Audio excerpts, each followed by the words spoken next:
Hi, I am actually in my bedroom, but my bedroom is designed as a sacred space. So you can see Ganesh and you can see a shaman head. If you can't see it very well, it has um, a bear head coming over it as a cap. And then further to the right is a ancient mask.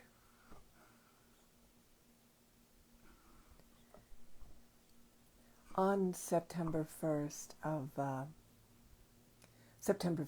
2022, there is going to be a 7-week journey. You can go to my website, and up on the bar to the far right, you'll see the Language of Consciousness Institute. They're sponsoring it. I'm leading it. I haven't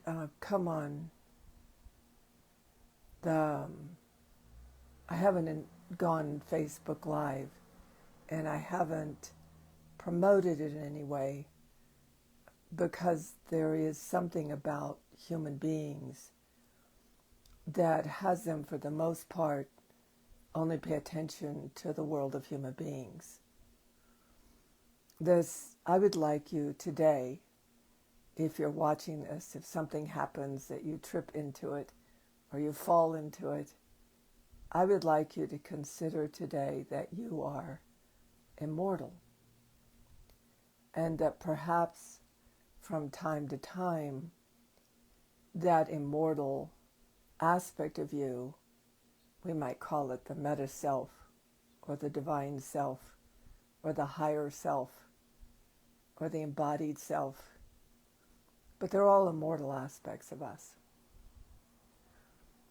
I would like you to consider that over the next 7 weeks, specifically in where I am at work with others in the field, that I'm calling on our immortal nature.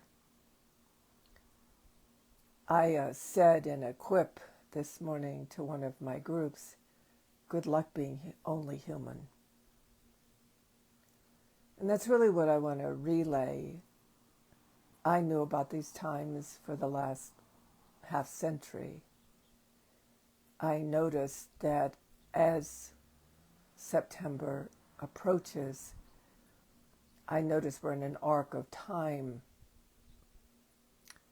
where you may think it's about circumstance, and you may think it's about politics or conspiracy theories or mental health or physical health or loans, being forgiven in school. You may be all mesmerized by circumstances, but I pay attention to the so above, so below. And there are powers and forces of creation that operate on behalf of life here, I know. I have participated with those powers and forces of creation and still do. It's a lost part of our brain. So maybe the first question you can ask yourself is, how mesmerized are you? Because I think it's quite. But as adults, we might be able to figure that out and do something about it. As children, or as mere mortals, it's possible we can't, because we become pawns in the games that the greater systems, that means larger, more powerful systems, play. It doesn't matter if they're human. It doesn't matter if they're versions of consciousness. We have a chance when we come here to remember ourselves right. And to remember ourselves right is to remember ourselves as immortal natures, that from time to time we can do what is ours to do to make sure that this earth is reclaimed and humanity is reclaimed in its design of paradise, that which operates on behalf of life and has us exist as whole. So I am a seer, I am a mystic, I am a prophetess, I'm a facilitator of consciousness. These are things I have credibility in. They may not be things you have credibility, consider credible, But that doesn't change the fact that I live a life that is both immortal and mortal, both divine and human, both circumstantial and non-circumstantial. That my consciousness, my intelligence operates in the ethers. The ethers are elements. They're energies that formed life here. Things can happen a lot faster in the ethers than they can in human circumstance. I don't think there are many human beings that realize that. Therefore, they have lost their spirit. They've lost their ability to call on their spirit, to rain dance,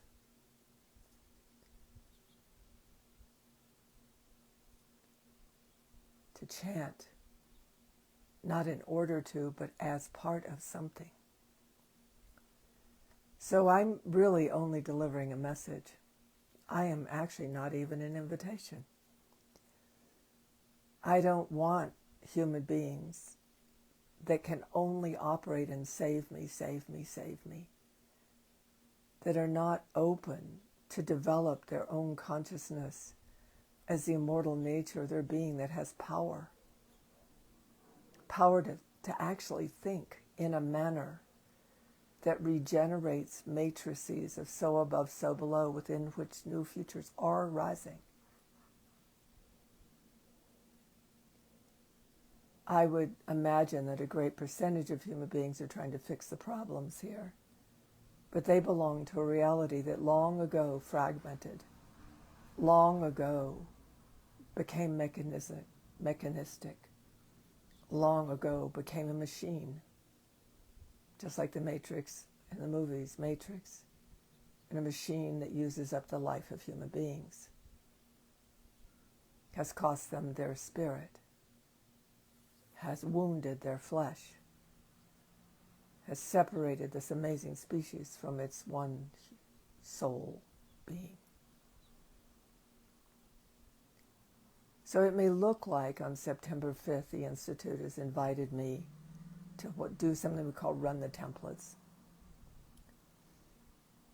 But right now, at this level of chaos, at this level of confusion, is this level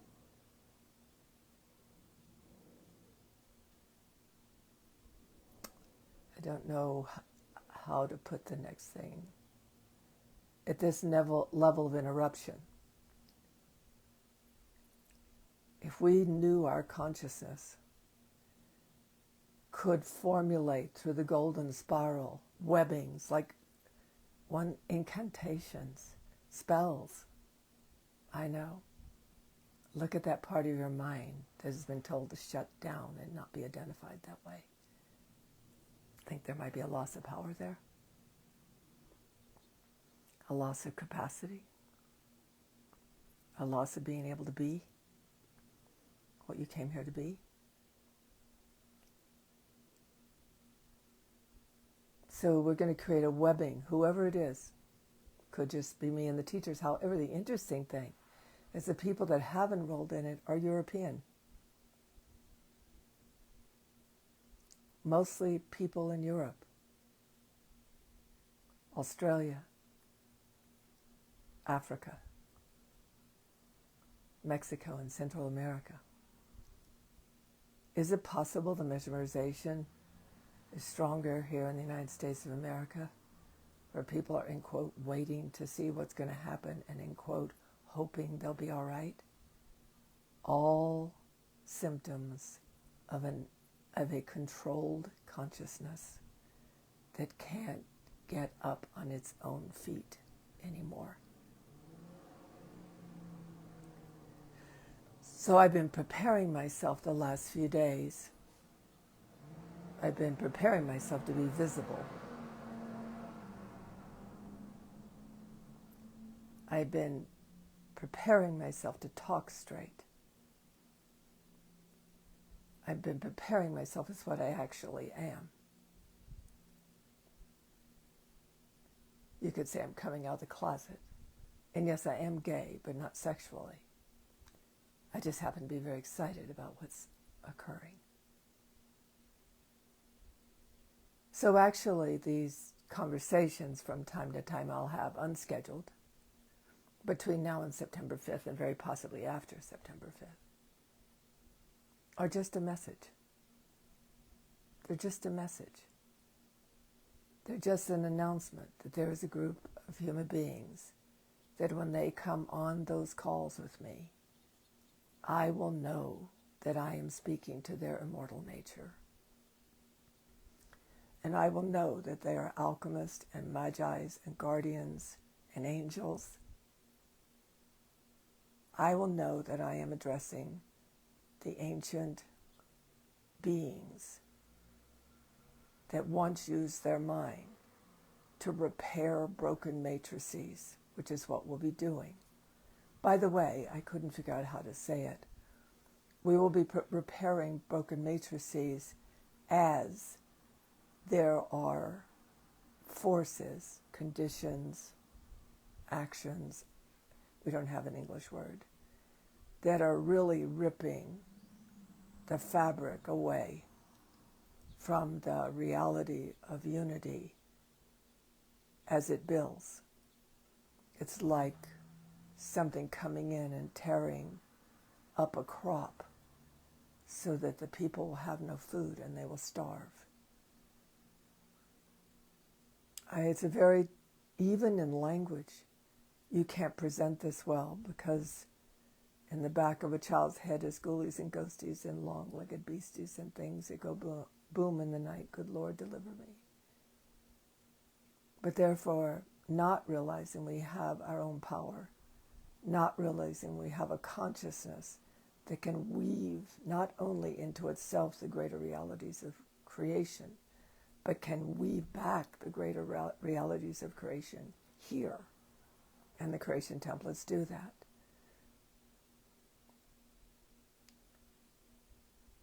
I really wish you luck, only being human, between now and December. I really hope you can remember. I hope you can drag yourself, some of you, out of the mesmerization, get out of the mind of the machine that's mechanizing your thinking,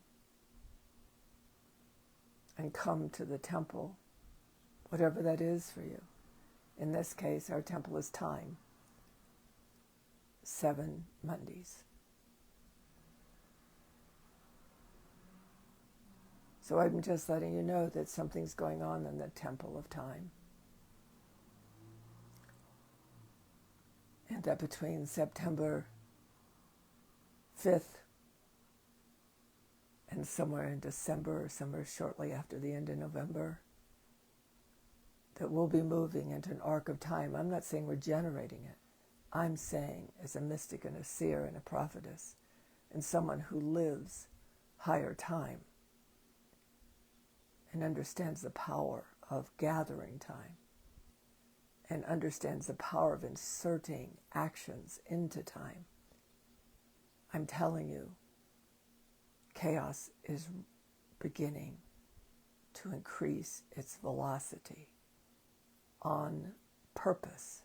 I know you'll probably think it's human beings, but frankly, if human beings ever realize that human beings are not evil, then we'd start looking to see what is. What happened to us? What does take over our mind? It's not an entity or a thing, it's a conditioning. It's a machine that has its own interest in having human beings feed it. Whatever myth, whatever religious concept, whatever point of view you want to take, fine with me. I don't care what threatens my world.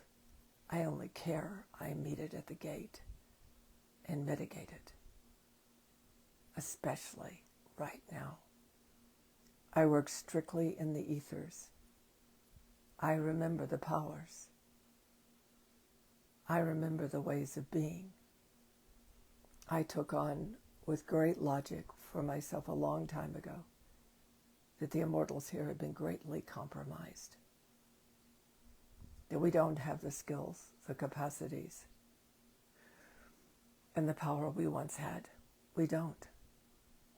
But we do have a way to meet as a coherent whole. Doesn't matter the number, only matters the level of remembrance. And the remembrance happens in the creation templates.